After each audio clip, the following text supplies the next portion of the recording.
Hello. In this week's Parshah, Parshas Tetze, it says, "L'man yitav lach ve'arachta yamim," so that it will be good for you, and you will have long days. And the Gemara says about this, "L'man yitav lach," so that it will be good for you, la'olam shekulo tov, that is in the world that is entirely good, l'man yarichun yamecha, and so that your days will be lengthened, la'olam shekulo aruch, in the world that is without time, that goes on forever.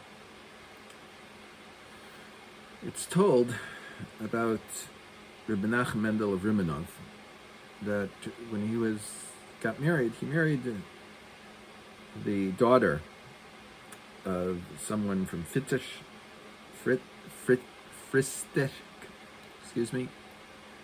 and as was customary in those days, kollalim didn't exist. Institutions for married men to sit and learn did not exist yet.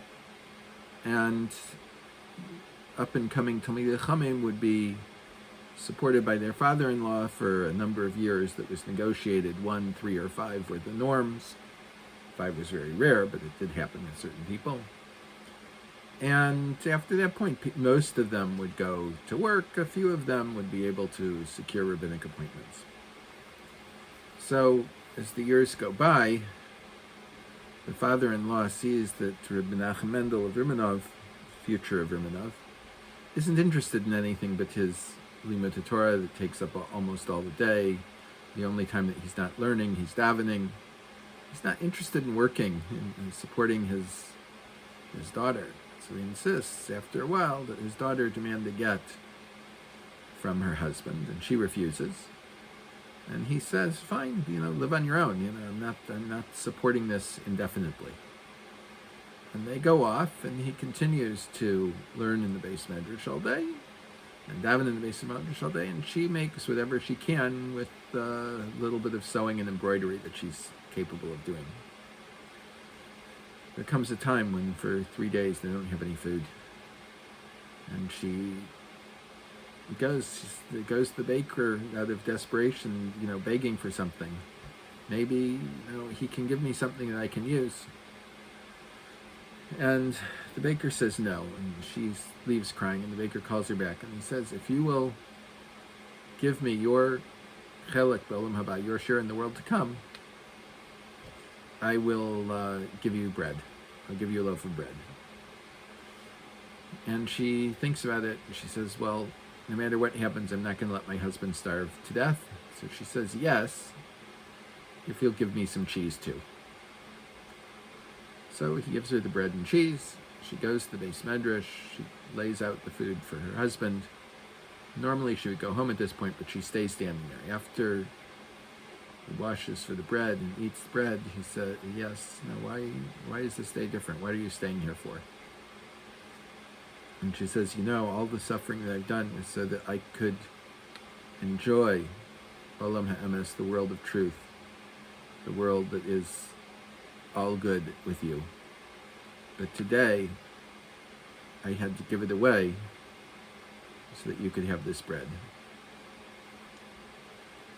It took a long time for him to get the entire story out, but once he received the entire story, he said, "Don't worry. You should know that just a few minutes before you came, I fainted. And if I hadn't gotten something to eat soon, I would have died." And the Gemara in Sanhedrin says, "Nisha matzil nefesh achas misrael ki'iluhu matzil olam malay." Anyone who saves even one life is as if he had saved the entire world. So you may have given up what was your portion in the world to come, but now you've got a much, much greater portion in the world to come. There's an interesting idea here that occurs in many, many stories,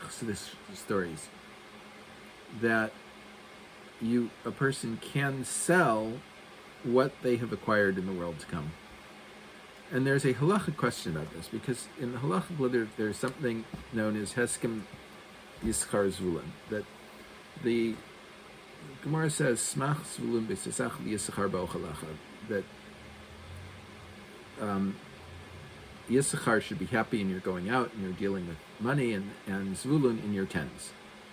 And the Rashi brings on this that they had a agreement. Yisachar would make money and support Zvulun, and they would split the reward for this. And throughout Jewish history, there are people, wealthy people, that have made deals with Talmidei Chachamim to make this kind of split. They split the money, they split the Olam Haba. One person works, the other person learns. And it has always been understood in the halachic literature that you can, when you make this agreement, it's from what the person learns during the time you're paying them. But you can't buy what was already done. In fact, I have a friend, a very great Talmidei Chacham, was a Rosh Kollel in Eretz Yisrael, who was once offered $1 million to buy half what he learned. He said, I can't do that. I can sell what I will learn, half of what I will learn, but I can't sell what I've already done.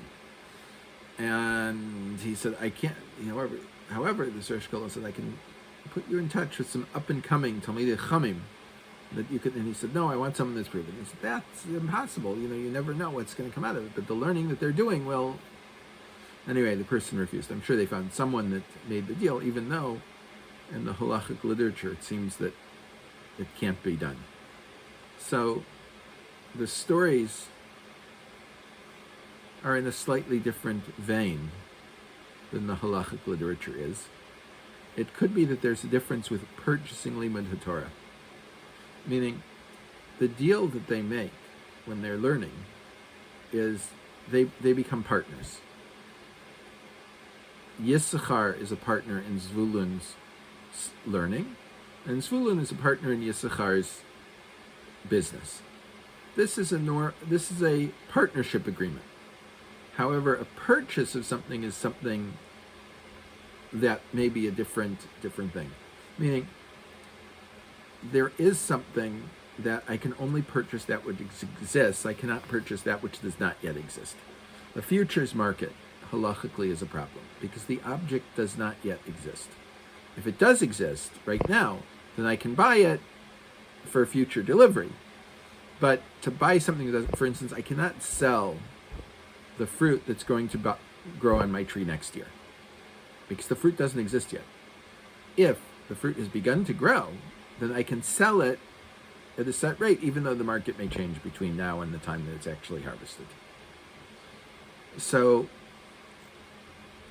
if it may be that I can sell what I have done in terms of a chelik and olam haba, but limud haTorah is different because that who a person develops into is very different than the acquirements of the olam haba that they've acquired for limud haTorah. So the partnership agreement for limud haTorah is very different than the sale of someone's portion in the world to come. One should think about what they do, how they do it, what kind of partnerships would be good for them to make, what kind of ways that they can promote and grow in their acquisition of a chelik l'olam haba portion in the world to come. And everyone should have a wonderful Shabbos.